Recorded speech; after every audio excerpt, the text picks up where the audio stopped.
It seems like a long time ago now, but 2022 was the UUFP's year of living covenantally.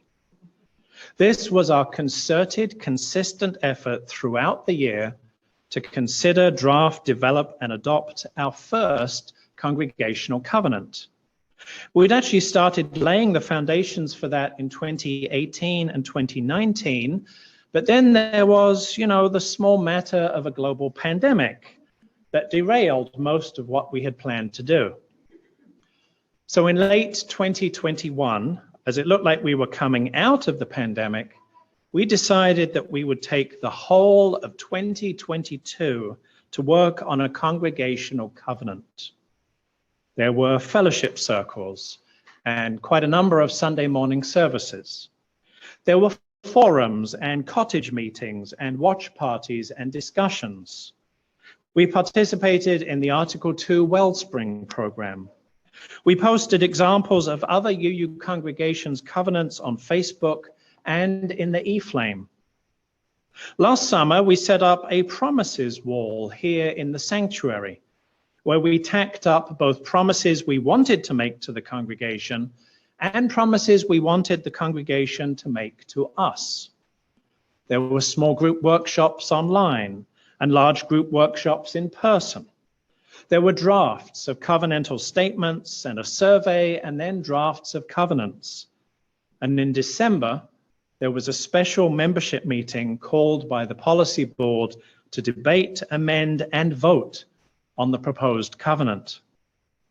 All of this involved well over 2/3 of the UUFP members, and we clearly exceeded quorum when it came to the vote.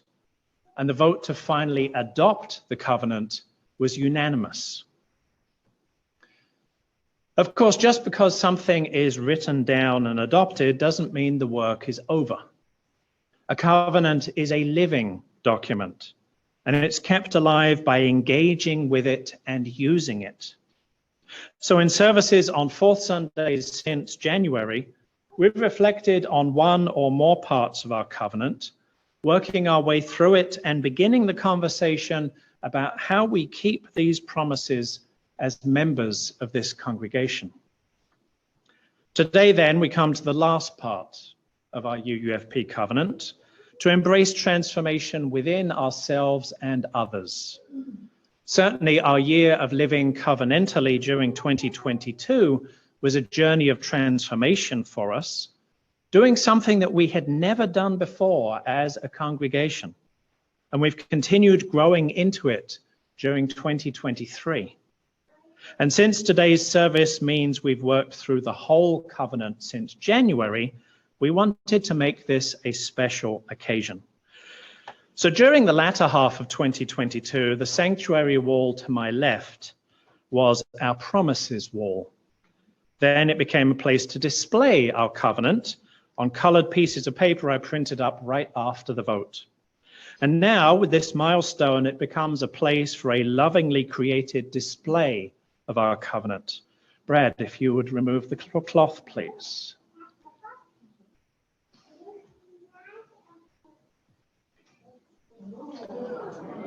Thank you.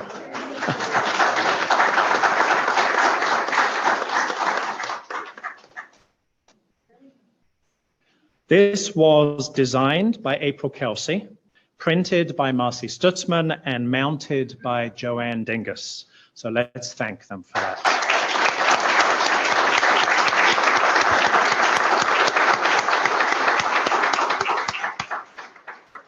This is our congregational covenant, a living document we keep alive by engaging with it as we embrace transformation within ourselves and others. That's what we're talking about this morning, but for now, Many of my Christian colleagues preach each week according to a weekly schedule of selected Bible passages known as a lectionary. My Jewish colleagues similarly have weekly Torah portions, along with related passages from the rest of the Hebrew Bible, a tradition that dates back to the Babylonian captivity. There's no such practice in Islam, though the whole of the Quran is read during the month of Ramadan. In Unitarian Universalism, there's no official schedule of readings to inform our sermons.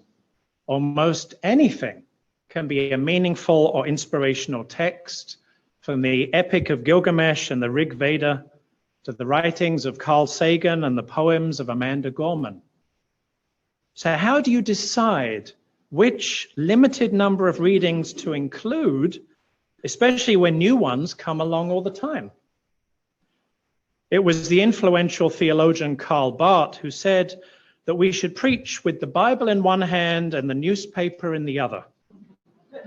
But for UUs, it's not the Bible, but the entire catalogue of the Library of Congress.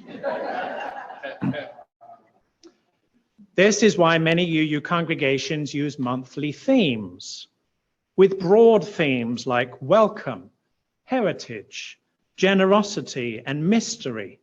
There's a structure for choosing specific service topics without being restricted to a particular set of readings. And while lectionaries typically run in 3-year cycles, which means that every 3 years my Christian colleagues need to find something new to say about the same texts, our UU monthly themes don't repeat.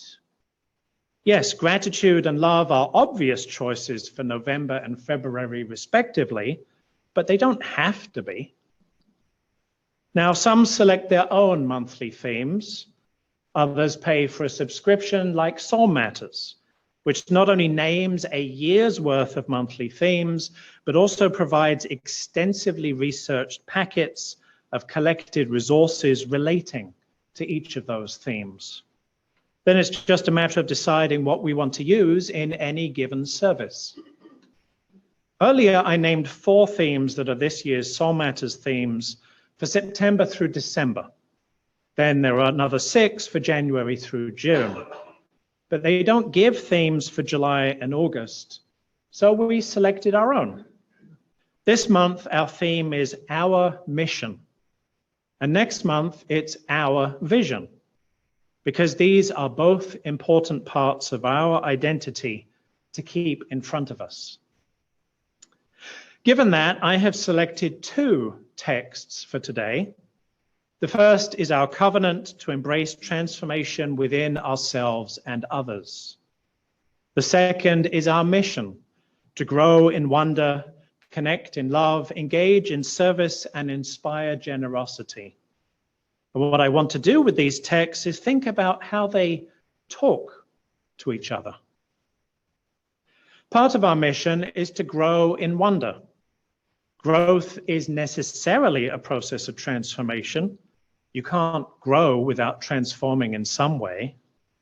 Wonder means that you're learning, appreciating, or celebrating something special and that changes us intellectually, emotionally, spiritually. Growing in wonder means we're increasing our capacity to be transformed by beauty, joy, and mystery. As we grow older, we need to be more intentional about cultivating wonder. It's easy to get comfortable with what we know, what we've seen of the world, what we think should be, that we lose the childlike ability to find delight all around us. It's not so much about our senses, but about how open our minds are to the everyday miracles that are always with us. On Wednesday evening, for instance, after the storms and the rain had passed through, we celebrated my daughter's birthday with a party at a neighborhood pool. Shortly before sunset, and probably some of you noticed this as well, the clouds were lit up from below, soft shapes glowing gold. I took some time just to float on my back, simply looking up at the beauty created by air, water, and light in the sky above me. My appreciation that much more for knowing that in a few minutes it would be gone. This too shall pass. Part of our mission is to connect in love. Connection means that something now exists that wasn't there before. There's been a transformation. Love can mean many things. If I meant the same thing when I said I love pizza as when I said I love my mother, then my mother would have every right to be offended. In religious circles, we tend to talk about love as agape, the Greek word used in Christian scriptures to refer to both the love between God and humans and the love that humans should have for each other. In Hebrew, it's chesed, loving kindness, compassion. It's about how we look after other people, how we care for them, particularly when we don't expect anything in return. When we connect with one another in this sort of love, then there will be transformation. We can't truly care for another person without it changing us, without it changing them. You may have seen a picture of a yard sign that someone made. It says, "I love you." You're probably thinking, you don't even know me. But if people can hate for no reason, I can love. Wouldn't it be so transformative if more of us thought that way? Part of our mission is to engage in service. Engaging with something like connecting means that something has changed. And while service, like charity, which is another form of love, might seem like a one-way process, it's not.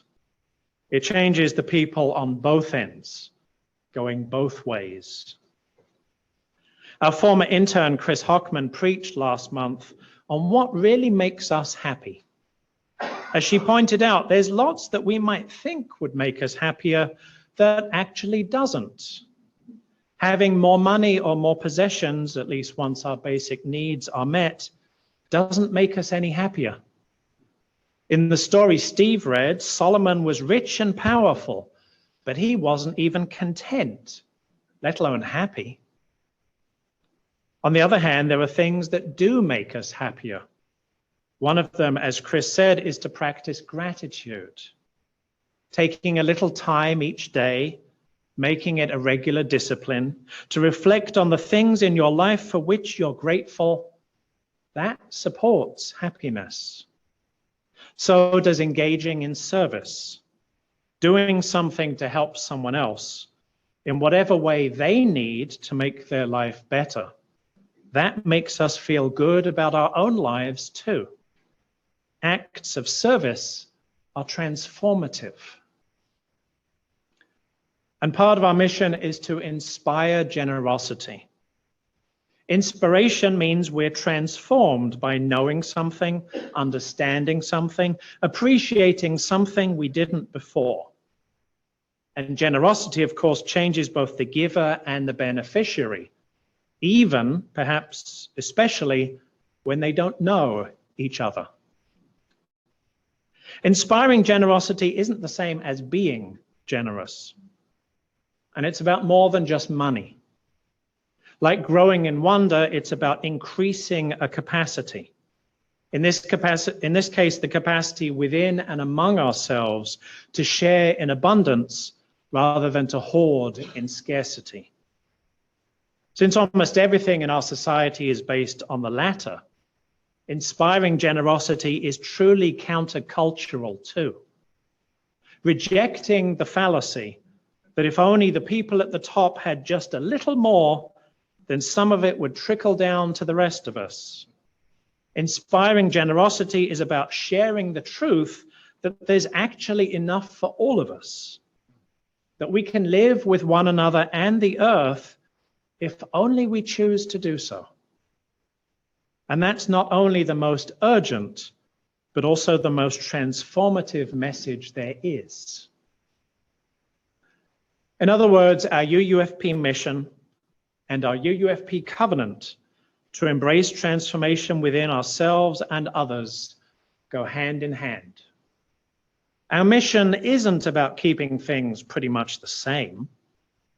Rather, each part of it is about changing something in ourselves, between ourselves, with other people, beyond our walls, so that all of us are transformed in the process. I'm going to ask you some wondering questions now, and I'll give you a little time after each to reflect. Marcy will also put each question on the screen as I ask it. I wonder how you respond to change, whether within you or around you.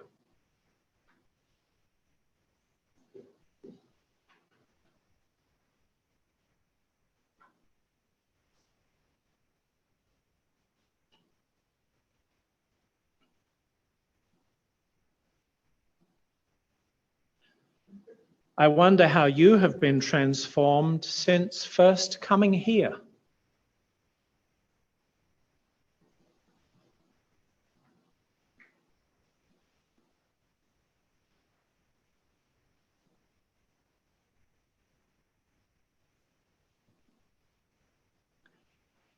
I wonder how you understand the wisdom that this too shall pass.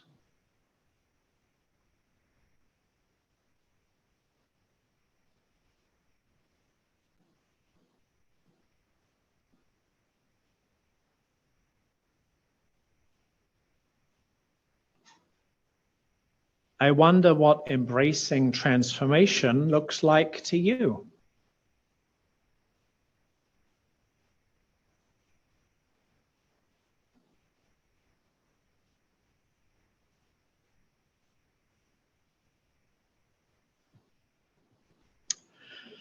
Back in January, and since it was in fact New Year's Day, I asked you, if you were to make a resolution about your approach to change and possibility, what would it be? I handed out postcards and pens, and I asked you to write down your resolution and your address, and then I mailed your postcard to you in February. Now, January is only 6 months ago, but it seems like it's been longer. Certainly a lot has happened here at the UUFP as we've continued to regather our community and rebuild various programs after the pandemic. Not to mention continuing to look for a bigger church building. Our nursery and RE program are bursting at the seams, and so far this year we've welcomed 12 new members too.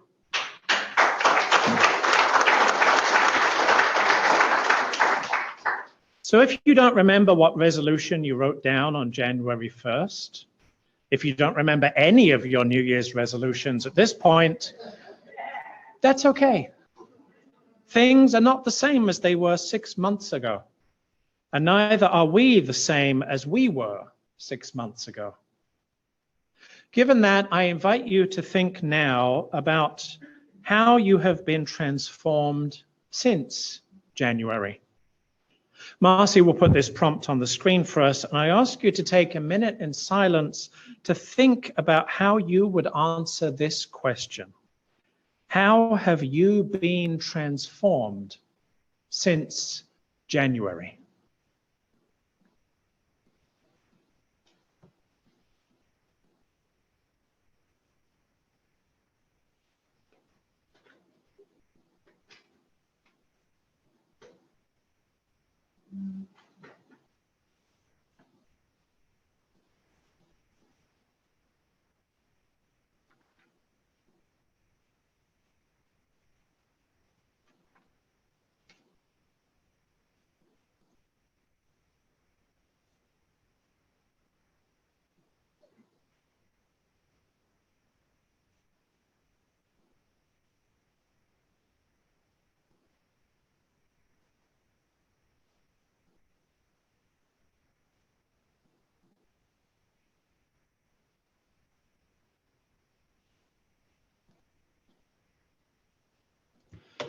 There's a tension in the life of any religious community when it comes to how to relate to the individuals in that community. On the one hand, as I was told again and again in seminary, we have to meet people where they are. On the other hand, since we're trying to get to the beloved community, we have to help people be their best selves. Can we do both? Meeting people where they are means that we set aside our own expectations of who someone should be and instead recognize the reality of who they are. It's the difference between the golden rule, treat others the way that you would like to be treated, and what's been called the platinum rule, treat others the way that they would like to be treated. It means taking the time to learn who somebody is, getting to know them, building a relationship with them, which is arguably what everything we do in church is about anyway. On the other hand, there's also the truth that we can't become the people we want to be if we continue to be the people we have been. Do you need me to say that again? Yeah. We can't become the people we want to be if we continue to be the people we have been. That's why, as a congregation, we have a mission. It's why we have a covenant. Our mission and our covenant describe the people we want to be as a religious community, as individuals in this community, because we know we can't just stay the same if we're to be the UUFP that we need it to be, that the world needs it to be. This is the tension. We need to meet one another where we are because we respect one another's inherent worth and dignity, but we also need to help one another to be our best selves because we can't stay who we are. For me, the resolution is that congregational life is for all of us a journey. And it's a journey that we're on together. It's a process of collective and individual transformation. First, we meet people where they are, getting to know them from the very first time they walk through the door. And a part of getting to know them is learning who they think their best selves are. We can't assume that either. Then we accompany them on their journey from who they are now to who they want to become. Just as this congregation is on a journey from who we are now to who we want to become. As I said earlier when we welcomed our new members, religious community is a place where we can know each other and be known, not only in terms of who we have been and what we have done, but also in terms of who we might become and what we might yet do, both individually and together. The only way this can happen, though, is if we're willing to embrace transformation within ourselves and others.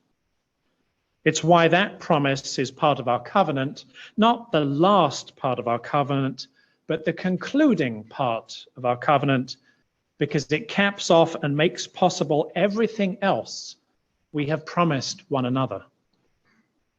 So let's meet one another where we already are, and let's accompany one another on our journeys to become our best selves, and let's enjoy our transformation from who we are now to who we want to become. May it be so.